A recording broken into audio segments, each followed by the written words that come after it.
Welcome back to the morning show here on Arise News. Without further ado, let's move on to our next guest, who we are told is ready for us in Abuja.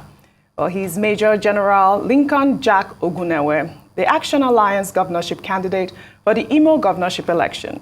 Good to have you, General, and welcome to the morning show. Thank you. Good morning. Well, thank you very much for joining us. Well, let's start off with you have served in the Nigerian Armed Forces in various foreign missions, including the United Nations. Now, why do you want to be governor of Imo State? And what are your plans to effectively tackle the challenge of insecurity in the state, especially the sit-at-home menace? I understand that you're also an astute believer in the ideals of the obedient movement and also a staunch supporter of Peter Obi. What pushed you out of the Labour Party, and was your choice of Action Alliance a deliberate strategy or just an impulsive reaction to adversity? You've asked a lot of questions, yes. So I'm going to start from the last one. Yes, we're running out of time. I would like to just pack all those questions together. Okay. I was a member of Labour Party. Whatever that has happened, I call it history. I am in Action Alliance as their governorship candidate. And as of today, I'm very, very happy with the party. And I'm very, very happy with the traction my entry in the party has gained in Imo State. Also, I served in the military for more than 35 years as an officer, and it took me to various positions and places. It has given me wide direction. It has given me wide experiences. It has given me deep contact. So my venturing into politics is purely for service. And running for governorship in Imo State, I'm passionate about one thing, and that thing is insecurity in Imo State. It is so bad that if it's not handled critically and fast, the whole state might be consumed. I will start by saying that the greatest historical calamity that has befallen Imo State is having Senator Hope Uzodinma as the governor of Imo State through a judicial process. This anomaly has created serious challenges in terms of security of lives, property, and good governance.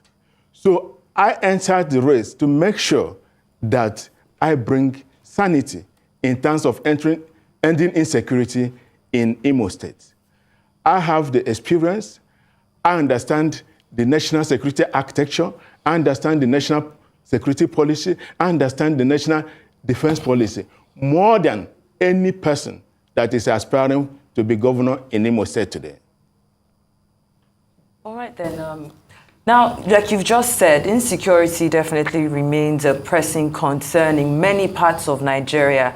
Now, if elected governor, exactly what comprehensive strategies do you intend to put out there effectively to address the issue and ensure the safety and well-being of the state's residents? And as you embark on this governorship journey under the Action Alliance banner, could you also outline other tenets outside of insecurity, your vision and your aspirations for Imo State? I will start by defining security. Security is an important commodity that is, you notice its importance when it is absent, like in Imo State today. And there are ways tested in resolving insecurity. I have to tell you this, that you can never resolve insecurity through threats, through arrogance, through guns and bullets. Because every conflict anywhere in the world, any war anywhere in the world, had never been resolved at the battlefield.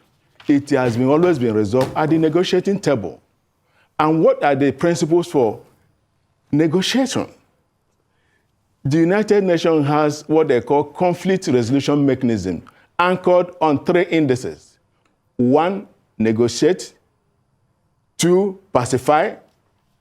And 3, reintegrate into the society. I, as governor, I will be able to negotiate, pacify, reintegrate our sons, our daughters that are feeling so bad at leadership deficit that has made them lose hope for the future. They don't hold any extreme ideological views. So it will be very, very easy to bring them out and reintegrate them back to the society. That is one area.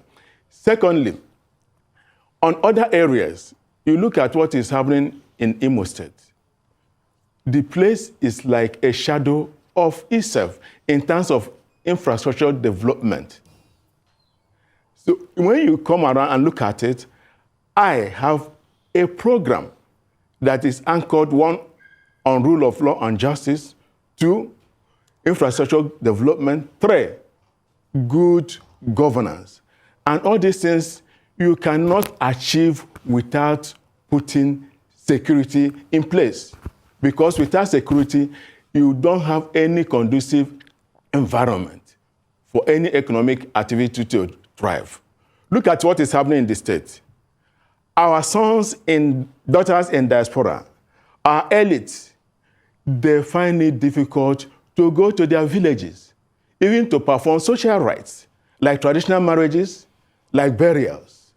Even those in Senator Hope Uzodimma's administration, they don't perform these rites in their villages. They do it in the cities, like Ogunewe, because of insecurity. So we need to make sure that that is nipped in the bud before any other thing will move ahead. That's my take. All right, General. I would like you to speak about the questions of legitimacy surrounding your candidacy as the flag bearer for Action Alliance. I'm sure you are aware of many statements credited to the chairman of your party in Imo State, Ifeanyi Eze, who says that the process that brought you in was not endorsed by the party, and that the primary election of April 17, 2023 produced Ukadike Chinedu Humphrey and not your good self. I'd like you to speak to what is actually happening. I know that you left Labour Party because of similar issues of who ought to be the candidate, who ought not to be the candidate. But here you are in the Action Alliance. There is factionalization too.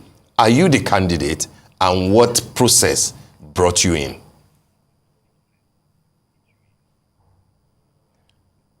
I am the candidate of Action Alliance for governorship in Imo State. The process that brought me in met the electoral requirements.